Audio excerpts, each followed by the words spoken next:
Hello बच्चों, let's see this question and here this question says investment that are done by the MNCs are known as। Question आपसे बोल रहा है कि multinational company के द्वारा जो इन्वेस्टमेंट की जाती है उन्हें क्या कहा जाता है।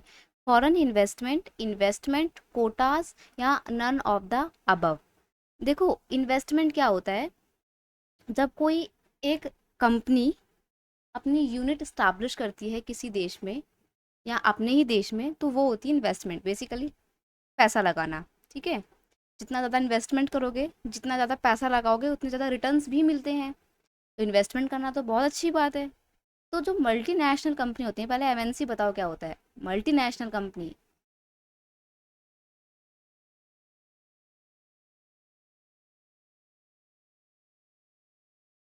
ये वो कंपनी होती हैं जिनके मैन्युफैक्चरिंग यूनिट जो होते हैं ना, वो सिर्फ उसी देश में नहीं लगे होते हैं, बल्कि वर्ल्ड के अलग अलग देशों में होते हैं। फॉर एग्जांपल, अगर कोई मल्टीनेशनल कंपनी इंडिया की है, तो उसके ऑफिसेज या फैक्ट्री सिर्फ इंडिया में नहीं होंगे, बल्कि वर्ल्ड के अलग अलग देशों में होंगे। जैसे हम बात करें इंडिया की, टाटा मोटर्स हैं, रिलायंस है, रेनबेक्सी है, इन्फोसिस है। ये इंडिया की वो कंपनी है जो सिर्फ इंडिया में जिसके ऑफिस नहीं है, बल्कि अमेरिका में भी हैं, चाइना में भी हैं, जापान में भी हैं, अफ्रीका में भी हैं, यूरोप में भी हैं। यानी कि वर्ल्ड के अलग अलग देशों में इनके ऑफिसेज या इनकी फैक्ट्री हैं।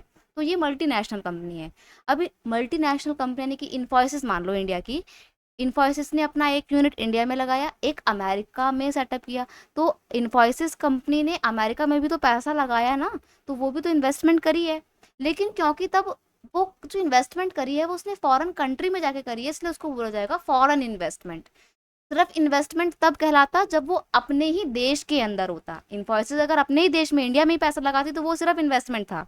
लेकिन क्योंकि इन्फोसिस ने किसी फॉरेन कंट्री में, अमेरिका में जाके पैसा लगाया है, फॉरेन कंट्री में जाके इन्वेस्टमेंट किया है, इसीलिए इसको बोला जाता है फॉरेन इन्वेस्टमेंट। ठीक है, तो मल्टीनेशनल कंपनी जो भी इन्वेस्टमेंट करती है वो कहलाती है फॉरेन इन्वेस्टमेंट। इन्वेस्टमेंट भी आप समझ गए हो, बट ये सही आंसर नहीं है।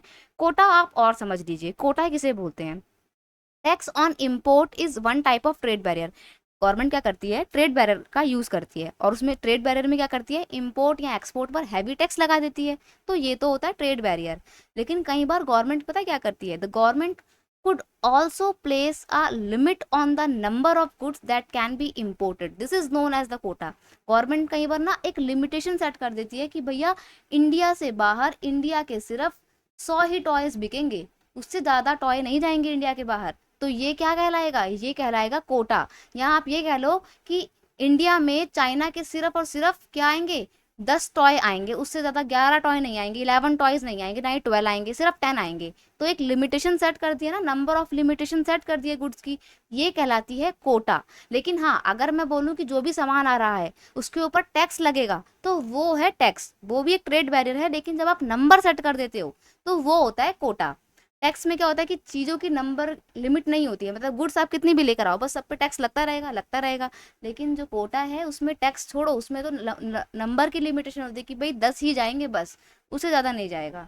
ठीक है, जरूरी नहीं कि वो 10 ही हो, लिमिटेशन नंबर की कुछ भी हो सकती है। वो एक एग्जाम्पल के लिए मैंने 10 बोला था बस। ठीक है, तो तुम्हारा ये वाला भी ऑप्शन सही नहीं है, और नन ऑफ द अबव तो है ही नहीं। तो आप क्या करेंगे, आप ऑप्शन ए को मार्क करेंगे और आपके बाकी के जो भी ऑप्शन है वो एलिमिनेट कर देंगे।